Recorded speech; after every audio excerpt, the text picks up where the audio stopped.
Hello and welcome to Primary Care Today. I'm your host, Dr. Brian McDonough, and today we have a very interesting program. We're going to be talking about the DASH Diet Younger You. It's a book by the practitioner of the DASH Diet, Marla Heller.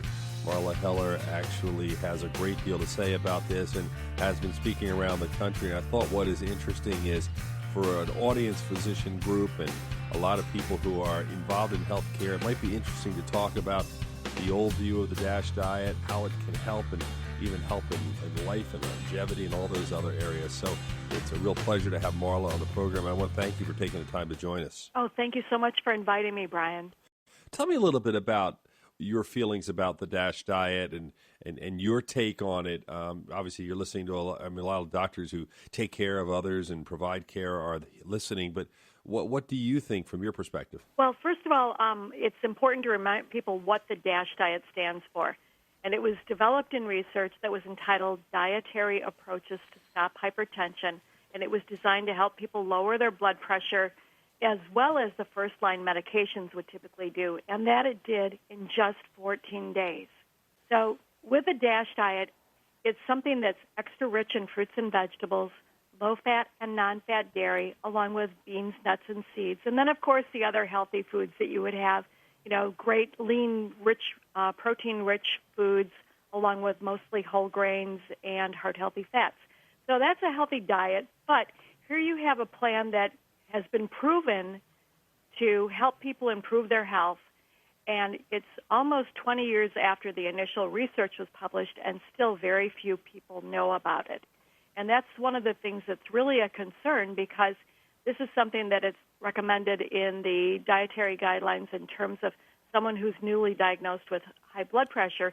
The DASH diet is part of what they should be recommended to start following. And it's been something that people know about, but maybe they have thought that it's too researchy. So one of my big contributions to the DASH diet is to try to make it practical, something that fits in a real life, something that can help people with reaching and maintaining a healthy weight, in addition to getting all of the additional health benefits from the DASH diet. Well, that's one thing I wanted to ask you about. I mean, if you talk to the general public, and obviously I do a lot of work for the general public and the media as well, you hear about Mediterranean diet and studies done on that, and you hear about South Beach, and you hear about every trendy diet.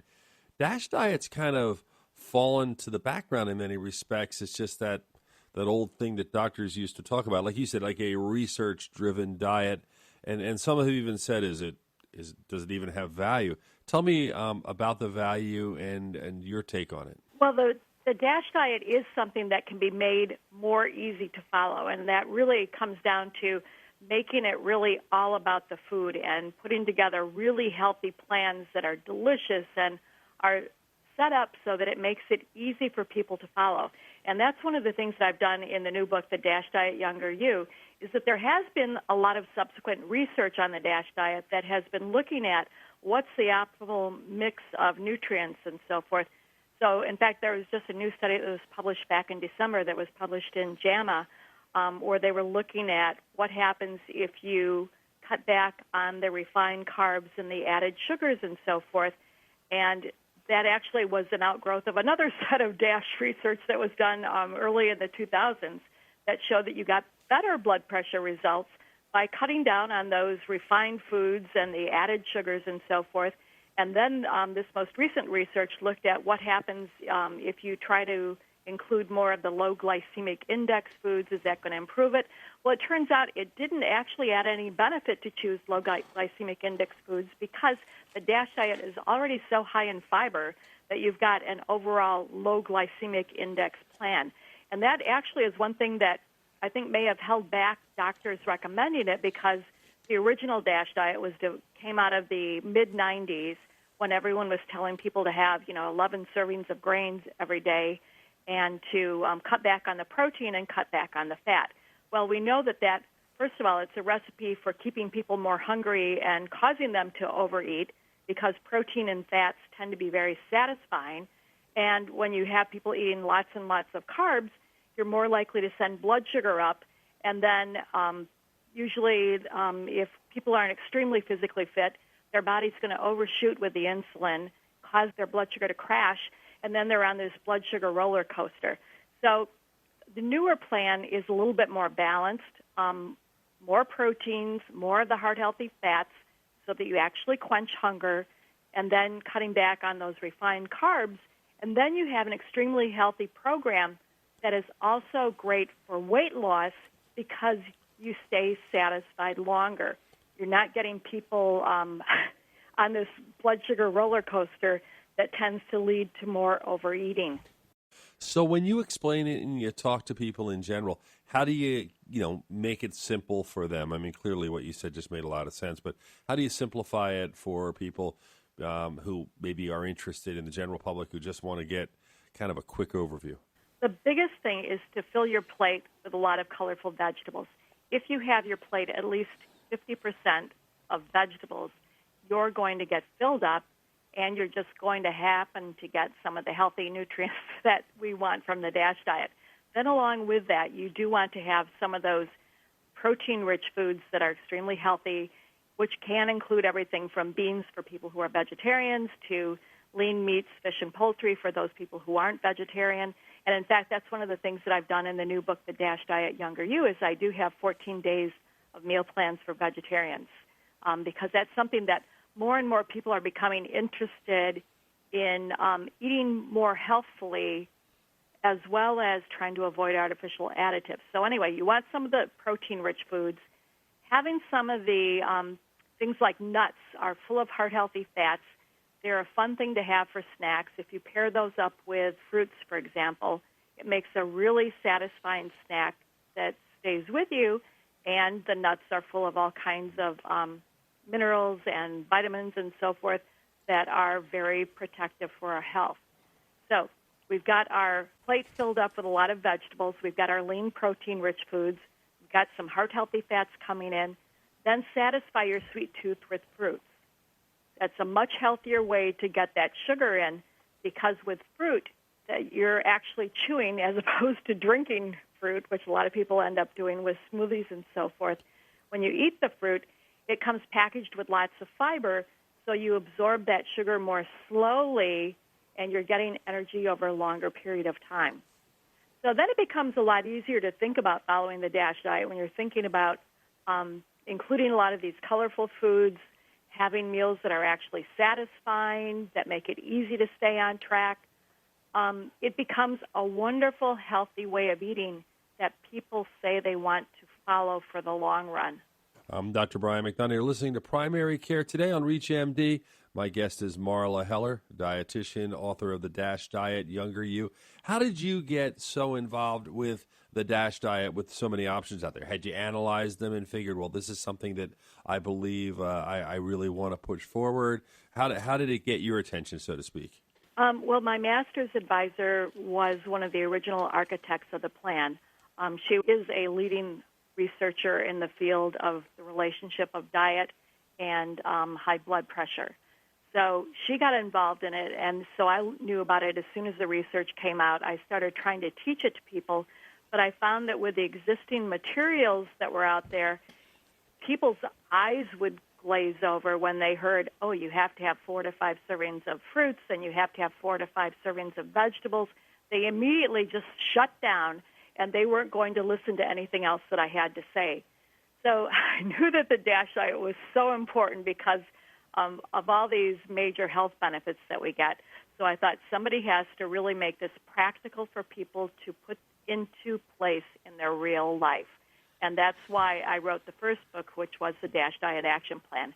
And I wanted to make it easy for people to follow and really give people the same kind of tools that they would get in an individual consultation with a dietitian. I give people the tracking forms so that they can stay on track and be sure of what they're doing in terms of their eating patterns. I gave people forms to track their health progress and so forth. And I continue to emphasize that it's not just about losing weight. It's about also becoming healthier. Certainly, as you mentioned, there's a lot of fad diets out there that can help people lose weight, but very often they can't maintain the weight loss, and that's a lot of work to have gone through if you can't maintain it. So you really want to develop a healthy way of eating that you can maintain for the long run in addition to losing weight. So that's what I did with the first book, and then I've expanded on that with the DASH Diet Weight Loss Solution, which took advantage of some of the newer research on weight loss and newer DASH diet research, which again showed if you cut down on those refined carbs and pump up the protein and the heart-healthy fats, that it actually becomes more effective for blood pressure and for helping people lose weight. And then with the DASH Diet Newer You, the one that I'm really thinking about is that people were clamoring for vegetarian meal plans. And that's something that it's kind of interesting because the original concept behind the DASH diet was that they wanted to take the advantages of a vegetarian diet and then make it flexible enough to appeal to the average American. So now we've come full circle where the vegetarians now are clamoring for a healthy plan like the DASH diet. Kind of ironic. Anyway, so we did come up with 14 days of meal plans for the vegetarians and 14 days of meal plans for the non-vegetarians.